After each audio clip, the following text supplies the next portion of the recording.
Bienvenue dans notre émission Expérience de mort imminente. Explorer le ciel et la vie après la mort, 16e partie d'une série. Cute dog person waits at window with toddlers.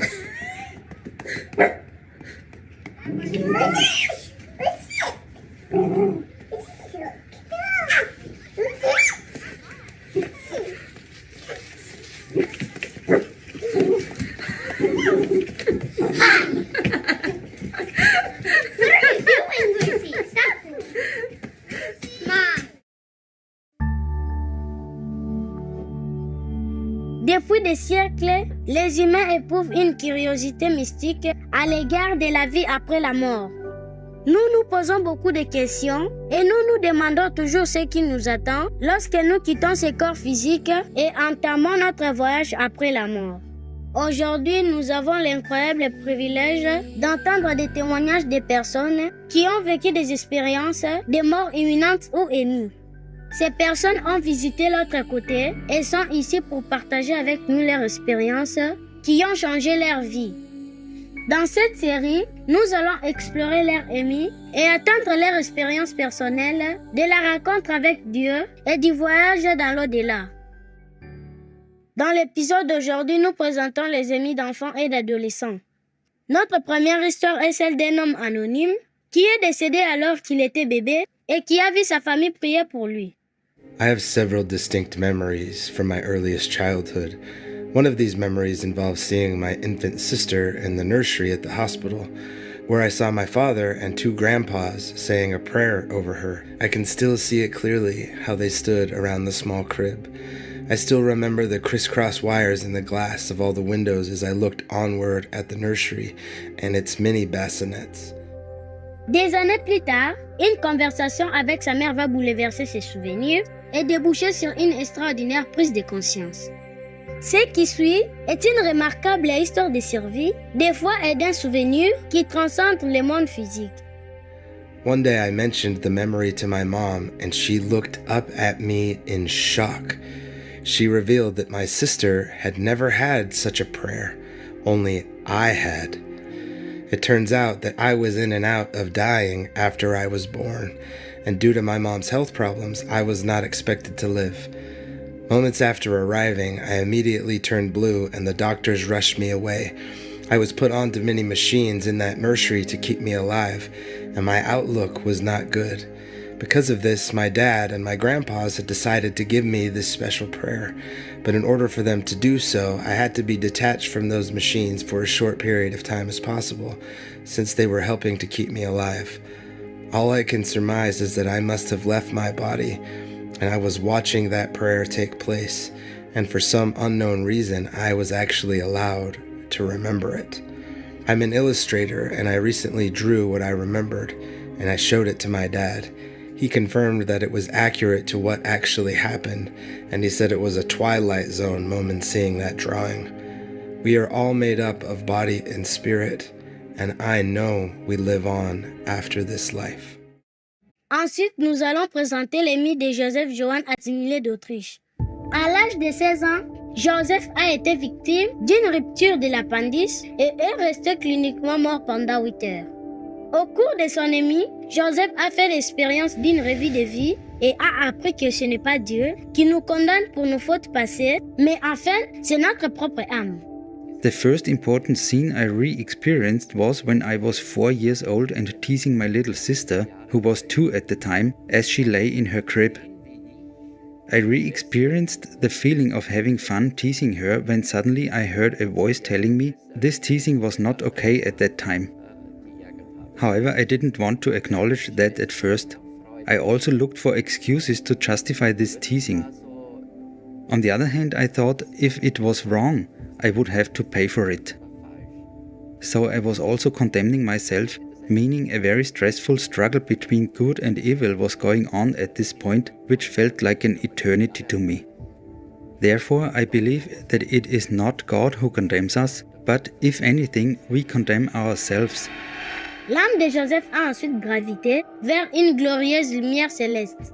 Then I experienced this indescribable light, so incredible it is ridiculous to call it light, because it is much more than just a visual light. It radiated enormous security, warmth and beauty. I had an indescribable longing to enter into this light. En s'approchant de cette lumière céleste, Joseph a commencé à recevoir des connaissances extraordinaires, les connaissances qui semblaient englober l'univers tout entier.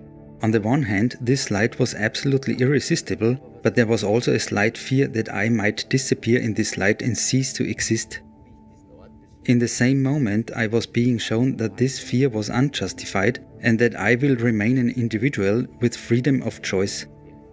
Joseph a déclaré que le retour de son âme dans son corps humain avait été très éprouvant sur le plan émotionnel. I could hardly come to terms with it because this state was like a prison compared to the freedom and glory I experienced on the other side. Notre prochaine amie est celle de Mélodie Papeuge.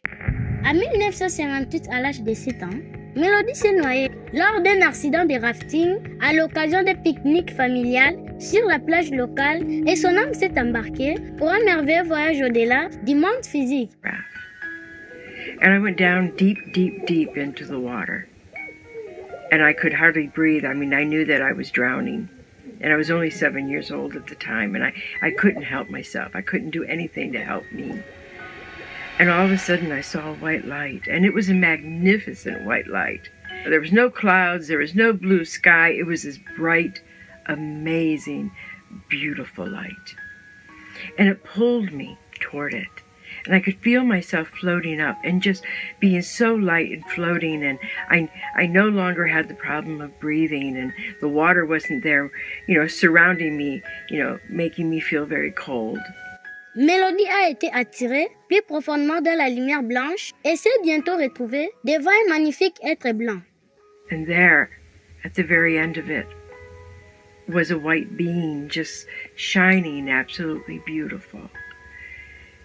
And behind it were 5 other, I would say almost angelic beings. In fact, they all seemed like angelic beings to me. And I felt nothing but love, empathy, kindness, caring, warmth, genuine love. It was amazing, and it just filled me up. It filled up my heart. It filled up everything around me. Here I was a 7-year-old, feeling safe in a place that was so unfamiliar. And I wanted to stay there forever. And things were said to me. Things were told to me. And then they told me that it was time for me to go back. Mélodie s'est alors sentie sortir lentement de la lumière blanche et revenir vers son corps. Then when I got back into the water, I felt somebody pulling my hair and pulling me out of the water. And I was still unconscious. I could just feel everything moving. And then my father ran into the water and grabbed me and took me to the side on the beach. I was okay. But I knew something changed. I knew something was different. I changed. I was no longer just a child. There was so much that I learned that was told to me, and it was given to me in my subconscious level. They did say to me, up in the white light, that I would remember these, that this would all come to me. Notre dernière expérience de mort imminente est celle de Roland Walters. À l'âge de 4 ans, Roland est tombé la tête la première sur le sol en béton d'un silo enterré d'un peu plus de 2 mètres de profondeur, ce qui a entraîné une profonde émue. Cette expérience est cependant restée enfouie dans sa mémoire jusqu'à ce qu'il rende visite à un hypnothérapeute à l'âge adulte. Once I got into the hypnotic state, everything with the NDE started coming through, just started pouring, and it showed those same views that I always had in my memory of, mom hollering and running over, and my brother coming up. But then it interjected me being pulled away up at an angle by this golden yellow light, this really warm, comfortable light. Tout au long de son émue, Roland a été guidé par un être divin qui lui a transmis une profonde sagesse. And he stops and he looks directly in my eyes and he says, I chose you. As we're going along, I hear him say, you were there in the beginning, which I honestly believe we all were there in the beginning, all of us. L'une des principales leçons que Roland a tirées de son ami est l'importance de s'éloigner de l'ego ou du mental et de se laisser guider par le cœur. In this NDE, it's all that of separating the mind from the heart and following the heart, step away from the ego or the mind that goes off the stories versus the feelings. And so I was just kind of really getting into that energy. The mind is not the direction. The mind is just a tool. It's the heart. It's that connection, that heart connection to the divine that is our true self. Nous remercions tous les témoins de mort imminente dans l'émission d'aujourd'hui de nous avoir rappelé l'amour et la beauté indescriptible de la vie après la mort. Puissent ces amis vous inciter à adopter les lois de Dieu, en choisissant un mode de vie végan et en vous repentant de vos méfaits passés, ce qui permettra à votre âme de monter au paradis.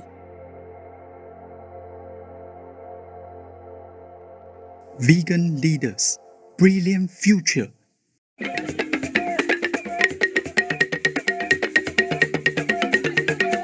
Precious viewers, thank you so much for joining us today.